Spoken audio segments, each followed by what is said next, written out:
Perkenalkan, nama saya Rifka Srini Tanisa, NIM 1802132, semester 6, program studi teologi. Saat ini saya akan menyampaikan sebuah khotbah yang saya buat untuk pemenuhan ujian akhir semester mata kuliah Praktikum Homiletika Liturgika yang diampu oleh NER John Lee Tatuhas MTH. Alkitab kita di saat ini saya ambil di dalam Injil Lukas pasal 8 ayatnya yang ke-16 hingga ayatnya yang ke-18. Lembaga Alkitab Indonesia memberi judul Perumpamaan tentang Pelita. Isi selengkapnya. Tidak ada orang yang menyalakan pelita lalu menutupinya dengan tempayan atau menempatkannya di bawah tempat tidur. Tetapi ia menempatkannya di atas kaki dian, supaya semua orang yang masuk ke dalam rumah dapat melihat cahayanya. Sebab tidak ada sesuatu yang tersembunyi yang tidak akan dinyatakan, dan tidak ada sesuatu yang rahasia yang tidak akan diketahui dan diumumkan. Karena itu, perhatikanlah cara kamu mendengar. Karena siapa yang mempunyai, kepadanya akan diberi, tetapi siapa yang tidak mempunyai, daripadanya akan diambil. Juga apa yang ia anggap ada padanya.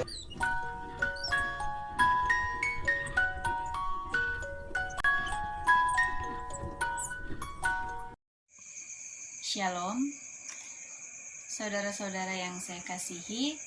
Judul renungan kita saat ini diberi judul Mari Menjadi Terang, sesuai dengan pembacaan yang sudah kita baca tadi, yaitu yang terdapat di dalam Lukas pasalnya yang ke-8 ayatnya 16 sampai ayatnya yang ke-18. Saudara-saudara yang dikasihi Tuhan kita Yesus Kristus, untuk mengawali renungan kita saat ini, saya ingin memberikan sebuah ilustrasi untuk kita bersama, dan nantinya ilustrasi ini akan menjadi pembelajaran dan perenungan kita bersama. Nah, di suatu malam yang suasananya gelap, ada dua orang anak yang masing-masing memiliki pelita. Seorang anak yang satu, anak yang pertama, menyalakan pelita ini di bawah meja sehingga cahayanya tidak dapat menerangi kamarnya. Kemudian, seorang anaknya yang lain, anaknya yang kedua, menyalakan juga pelitanya dan meletakkan pelita itu di atas meja. Nah, sehingga tentunya kamar anaknya yang kedua ini memperoleh cahaya, dan cahayanya itu menembus sampai keluar pintu kamarnya. Menembus sampai keluar pintu kamar dan hingga sebagian dari rumah dari anak itu mendapatkan cahaya yang berasal dari cahaya pelita yang ada di kamarnya. Nah, saudara-saudara, saat ini pertanyaan bagi kita bersama, kesimpulan dari ilustrasi ini kira-kira apa? Kesimpulan saudara dari ilustrasi yang sudah saya berikan ini kira-kira apa? Nah, mari kita melihat lagi pembacaan kita yang sudah kita baca, yaitu yang terdapat tadi di dalam Lukas yang ke-8 ayat 16 sampai 18. Di sana menceritakan tentang perumpamaan tentang pelita. Nah, saudara yang diberkati, pada saat kita sudah menerima Yesus Kristus sebagai Tuhan dan Juru Selamat kita, itu berarti juga kita sudah menerima terang, sebab Tuhan Yesus adalah terang dunia. Tuhan Yesus adalah terang itu sendiri. Itu artinya bahwa kita sebagai manusia dipercayakan untuk menerima keselamatan. Keselamatan yang kekal, yang asalnya hanya daripada Tuhan Yesus saja. Jadi, pertanyaannya pada saat ini bagi kita semua adalah, sudahkah kita menerima terang itu? Dan jika kita sudah menerima terang itu, kira-kira posisi kita sebagai umat manusia saat ini digambarkan dengan ilustrasi yang tadi, kira-kira posisi kita ada di posisi yang mana? Posisi anak yang pertama yang menyalakan pelitanya lalu membiarkan pelita itu di bawah kolong, ataukah posisi kita ada pada posisi anaknya yang kedua yang menyalakan pelita itu lalu meletakkan pelita itu di atas meja? Tentunya jawabannya ada pada diri kita masing-masing. Nah, saudara-saudara yang dikasihi Tuhan, menurut jawaban yang sudah ada pada diri kita masing-masing, apapun jawaban itu, semuanya itu harus berdasarkan firman Tuhan. Saat ini, lewat firman Tuhan yang sudah kita baca dan kita renungkan di saat ini, kita semua mau diingatkan kembali, bahkan kita semua mau diajak untuk menjadi seperti anaknya yang kedua, anak yang kedua.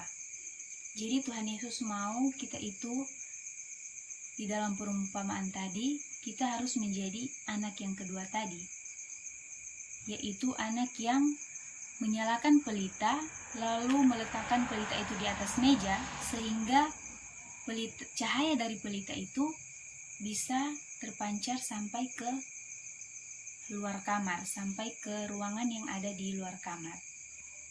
Itu berarti saudara-saudara, kita harus bisa menjadi terang. Kita harus bisa melakukan apa yang difirmankan oleh Tuhan Yesus Kristus. Karena kita sudah menerima terang, kita sudah menjadi terang, maka kita harus mempertanggungjawabkan apa yang sudah kita terima dari Tuhan.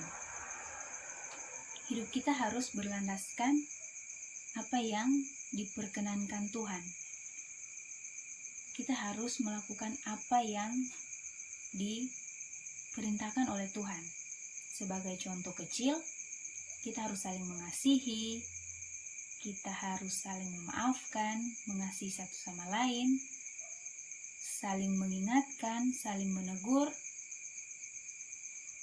yang artinya saling mengingatkan kepada sesama, agar supaya hidup kita bisa menjadi terang. Bukan hanya terang untuk diri kita sendiri, akan tetapi juga untuk sesama kita, untuk sesama manusia. Kita sudah menerima terang, jadi bukan berarti terang itu kita gunakan untuk diri kita sendiri.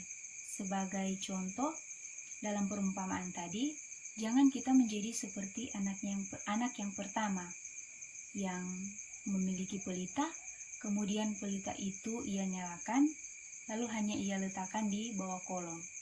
Jadi gunanya hanya untuk menerangi dirinya sendiri. Ia tidak dapat menerangi orang-orang lain yang berada di luar kamarnya. Dan saat ini juga firman Tuhan mau mengingatkan kita semua, jangan hanya karena Tuhan sudah mengasihi kita, jangan mentang-mentang Tuhan sudah memberikan terang itu kepada kita, lantas kita gunakan secara egois, secara pribadi, dan tidak kita pertanggungjawabkan apa yang sudah kita terima. Jadi ini yang menjadi perenungan kita, jawabannya ada pada diri kita masing-masing. Kembali lagi kepada pertanyaan saya yang pertama, di posisi manakah kita sekarang? Apakah posisi kita ada di posisi anaknya yang pertama, yaitu yang membiarkan pelitanya hanya untuk menerangi dirinya sendiri, ataukah posisi kita sudah ada pada anak yang kedua, yang menggunakan atau yang meletakkan pelita itu di atas meja dan cahayanya bisa menerangi sampai keluar kamar. Itu artinya kita hidup di dunia ini, kita menjadi terang, bukan hanya untuk terang bagi diri kita sendiri, tetapi juga kita harus mampu mengaplikasikan terang yang sudah kita terima itu untuk orang lain. Untuk itu, firman Tuhan saat ini mau mengajak kita semua untuk merenungkan dan mengajak kita semua untuk menjadi terang. Untuk itulah, sesuai tema kita di saat ini, saya mau mengajak kita semua lewat firman Tuhan saat ini, marilah kita menjadi terang. Terang untuk diri terang untuk diri sendiri, terang untuk sesama, agar supaya hidup kita selalu diberkati. Pesan firman Tuhan saat ini untuk menutup renungan kita yaitu, terang gunanya untuk menerangi, bukan untuk dipendam, atau bukan untuk dipadamkan. Amin firman Tuhan.